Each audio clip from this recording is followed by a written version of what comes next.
gold and walk away with it without taxes. And in many cases, while other people would be talking about, in some countries you would be talking about a sharing arrangement where we have shares in those companies before they start digging our gold. Now we do not have that. So basically we own everything, we take nothing. Have you since come up with regulations, and are we now taxing gold exports? Chair, we have to appreciate is that the business that we are handling is a highly risky business, and it requires strong regulations. And the mines are in such areas which are most cases hard to reach. And the licensees protect their areas as you are guarding a bank.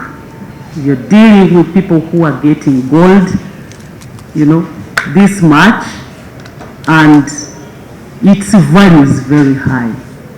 So going there, you have to go knowing that you're dealing with such people. It's like when I was a Minister of State for Fisheries, you go on the lake expecting to find resistance because of the business in the fisheries resources. Gold is like that, mines are like that. So what we are doing, Chair, is to make sure that we work with local governments when we give licenses to our investors. We write letters introducing them to the leadership of the districts where the sites are, to recognize them, so that when we are doing routine check, we are not threatened. But these people are not easy, they are bound to resist, and the people you find on the ground are representatives of the Mugaga somewhere, the rich man somewhere. So they go by the instructions. You can imagine a minister who went in a ministerial car with escorts, and the guy could not click that actually this is a government official coming, because he was told not to allow people. And we suspect that some of those engage in illegalities, which we are fighting by putting in place regulations and by intensifying monitoring and inspection. We've been asking for money to increase on the number of our inspectors, not only numbers but also logistics, to be able to have the cars, to be able to be on the ground. Our borders are porous. Some of these mines, like that one you're talking about, is at the end there, where you expect eliciting of the resources. So the law that you enacted 2022 is giving us powers, and we just need. It is exactly that I wanted to ask you. You're saying it's about regulations. Regulations are your responsibility. And I concluded by saying maybe we take away the power so that we can enact those regulations ourselves. Okay. Do your licenses contain terms and conditions? Yes. And when they are violated, do you have recourse to I revoke. Do you have any remedy? I revoke. I write to you a letter to show cause why your license should not be revoked. Okay. And you respond within 30 days.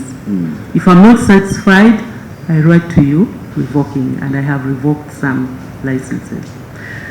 In that meeting, which you did not attend, but you were represented by the Minister of State, one of the issues that arose relating to taxation of gold exports. You did inform the committee that the reason they were not taxing was because there were no regulations providing for taxation, and that they had awaited your enactment of those regulations, and that we had lost money. Because you have talked about gold, some of the minerals we're talking about are worth billions and probably trillions. So if they go untaxed, You give us hot air because we have the minerals, they are ours. We concede them to private players. They go dig our gold and walk away with it without taxes. And in many cases, while other people would be talking about, in some countries you would be talking about a sharing arrangement where we have shares in those companies before they start digging our gold.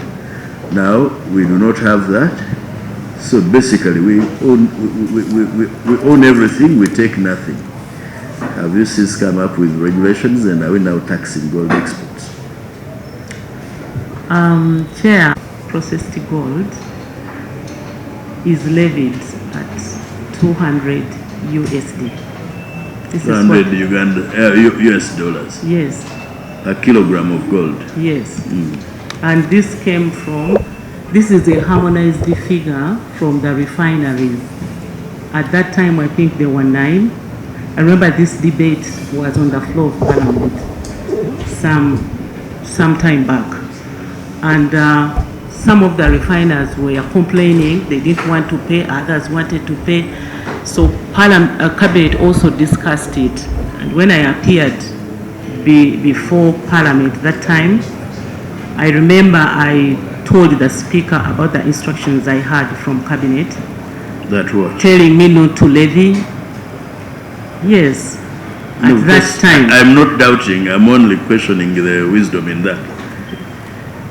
Because if you can tax coffee, you can tax cotton, you tax a woman selling, how can someone say when it comes to gold? There are many reasons that were advanced. One of them I remember vividly coming from the chief executive was that these people pay indirect tax when they come to Uganda to look for gold. They are indirect taxes that they pay, the utilities they use, the electricity they use. But finally, we agreed on $200 per USD, and as I speak now, I think gold per kilogram. And I think as I speak now, gold has surpassed coffee. It has fetched us 5.8 billion US dollars, at least this year, because of the taxes. The 200 USD. 5.8 billion USD. Is it benchmarked? What is the practice and policy elsewhere? Because I just can't understand how you tax 700,000 on probably the committee can also do the benchmarking. You'll be able to find out that other countries don't even have. No, that's why I'm asking, is your position benchmarked? Where? Where in the world do people simply take out gold without If taxing? I knew that this issue was going to be raised in this session, I would have come with the answer. I can give you up to Friday next week. I can bring you the answer around the gold levy. You know the problem in Africa, I have attended conferences where some to exploit and deplete their minerals is as if someone bewitched us. I mean, the gold is there. It is not rotting, it's not wasting. One day, there will be no gold somewhere, anywhere in the world. But why do we rush to give it away? We invite investors, they come, we give them tax holidays. You are telling me they pay taxes on electricity, like everybody pays tax on electricity.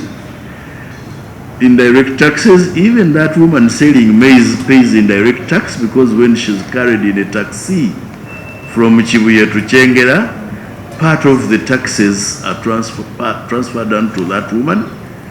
Now you tell me this one is doing us a favor by taking our gold? We harmonized and we came to that figure. Uganda's policy. We are, I think, the first ones on the continent to put a law in place banning exportation of unprocessed minerals. The president put his feet down and said, minerals will not rot. If you don't have any plan to add value, we are not going to allow it. But even when they add value, you get peanuts. At least we have that in place. We have to begin from somewhere. Before that, minerals were leaving this country without any value. Before that, under whose government? It was still your government.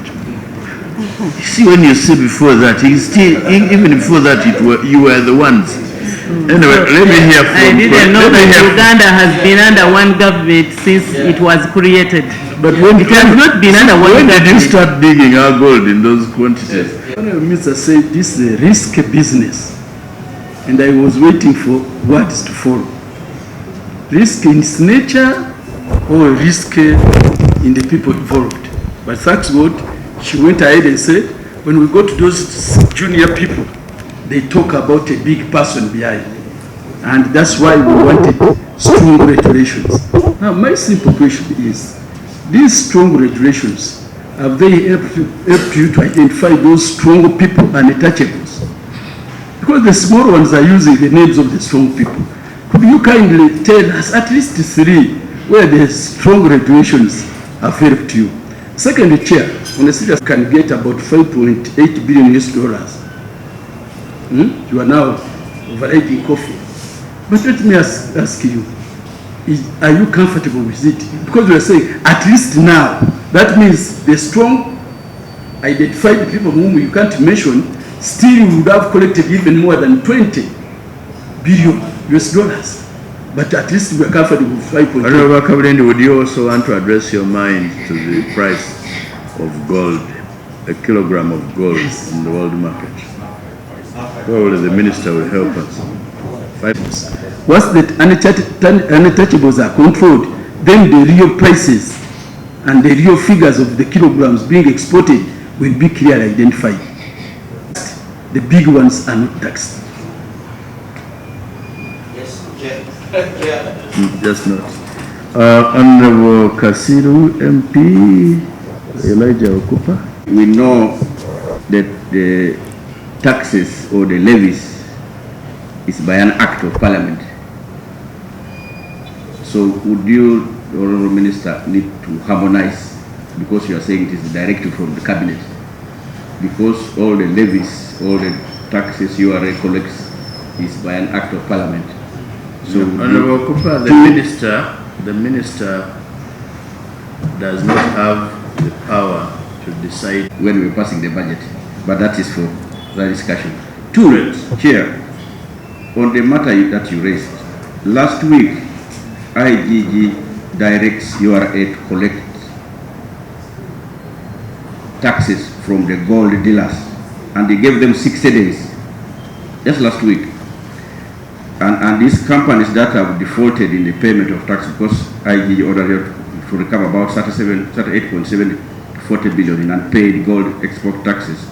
And these were relating to the following companies: the Bullion Refinery Limited, Metal Testing Smelting Company, Honest Trading Company, Africa Gold Refinery, Simba Gold Refinery.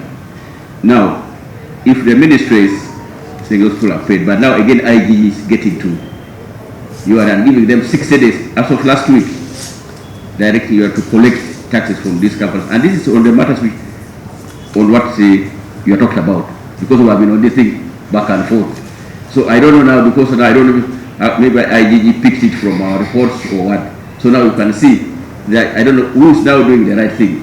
The IGG, what Parliament decided, what the minister decided.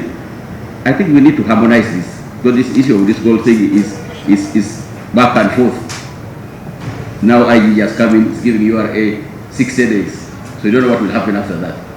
Well, I think we are not privy to the, of course, even where IGG directs collection. One, it is based on the rates which are already existing, after ascertaining the amounts which are outstanding. Now that one is outside the scope of the minister's work, because once she gives you the regulations, or basically the rates, you are go and collect. If you do not, then it will be some other person to tell you to collect. Minister of Finance.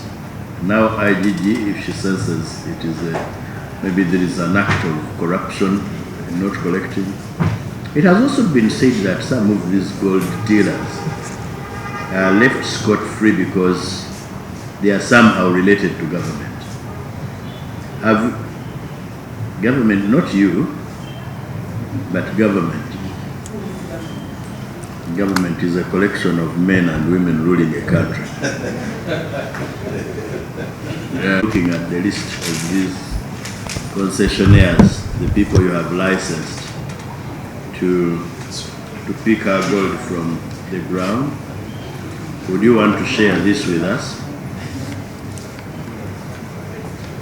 So would you, in the next 1 week, give us a list of those licenses? It is 100, actually it's 168,000. And 161,000, yes. That is, you know, I can tell you we are making losses. If we kept this gold, aeroplanes, but we want to deplete it very quickly before we leave the earth. I had another hand from the Honorable Mwijuche.